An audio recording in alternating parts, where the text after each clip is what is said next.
the stats questions. Mr. Den's giving me a bit of help, so I'm hoping I get this right. But question 6, Poisson distribution with a mean of 10. So write that down. Again, it's a little bit like when you draw your diagram for stats, just writing everything you know. It's a Poisson distribution with a mean of 10. Okay? First part says, determine the probability that a randomly chosen meeting, the number of members is exactly 9. So what we're after is that the probability, question part A, the probability of x is equal to 9. Stick it in the formula, e to the minus 10 times 10 to the 9 over 9 factorial, 0.1251. Okay, one method mark, one answer mark. Okay, that's part 1. Part 2 was determine that it's less than 12. Okay, probability of something being less than 12, okay, is the same as it being less than or equal to 11. Okay, because you can only have whole numbers of people, you can only have integer numbers of people, so it can't be 11.3. Okay, so being less than 12 is the same as being less than or equal to 11. Use your calculator. It's the CD, Poisson CD function on there.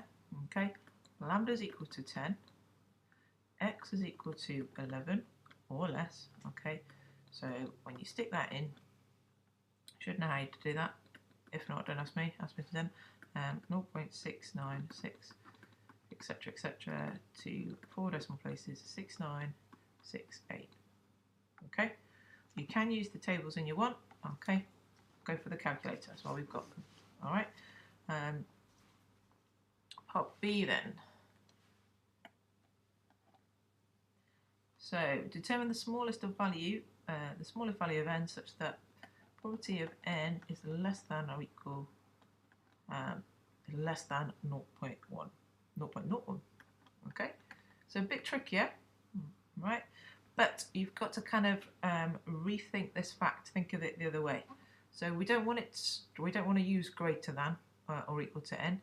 Doesn't help us. We need things that are less than. So less than or equal to n minus 1. Same reason we had 12, changing it to 11. 1 digit less than n is n minus 1. We don't want less than, we want greater than. So greater than 0.99. Mr. Den's going to give you a mark if you've got something like that. Then just try a couple. Evaluate. Right. Tried 18. That gives you 0.9928. It's not far off. Probability that x is less than 17 gives you 0.9857. So this one's the best one. Okay. 0.99 is less than this, but bigger than that. So this one is the closest. So we want our n minus 1 to be 18. So n must be 19. Right, the hypothesis question, question 7. You didn't need to do part B, so let's just have a look at part A. So we have got binomial distribution,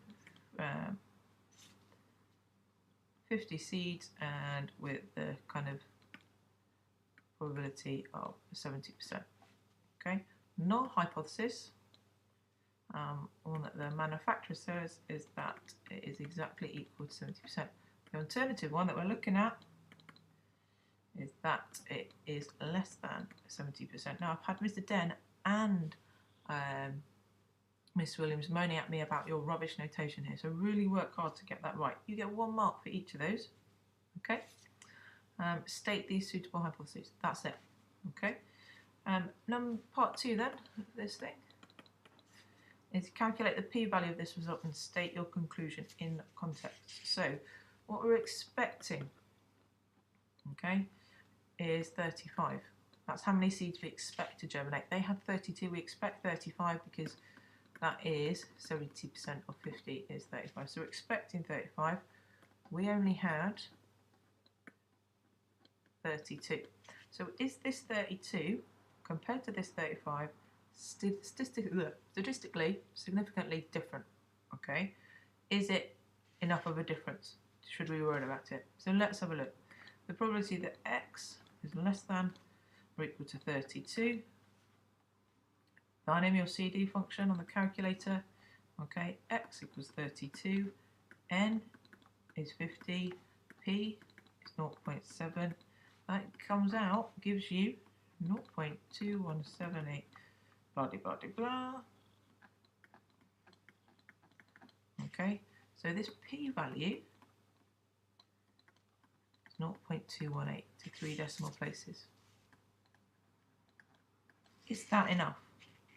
Okay, for it to be significantly different.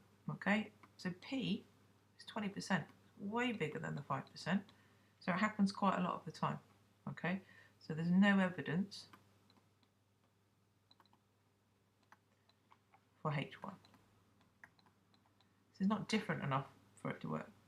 So H0 is true. The null hypothesis is true. The germination rate, we're going to put this into context. The germination rate, ooh, that's terrible. Doing that again.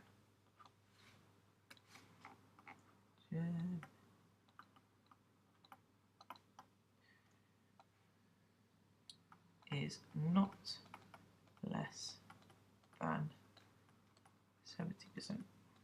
Okay, you didn't need to do part B. I shouldn't have put it in the test. It wasn't Mr. Den's fault. It wasn't Miss Williams' fault. It was my fault. You didn't need to do part B. So we got 35. 35 is what's expected 70% of the time if these things germinate. Okay, that's what the manufacturer says.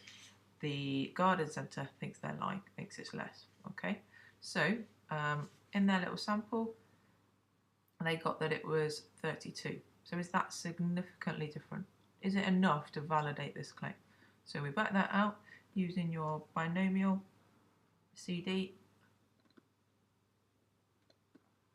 Okay, x is 32 because that's what happened in our sample of 50 with a probability of 0.7.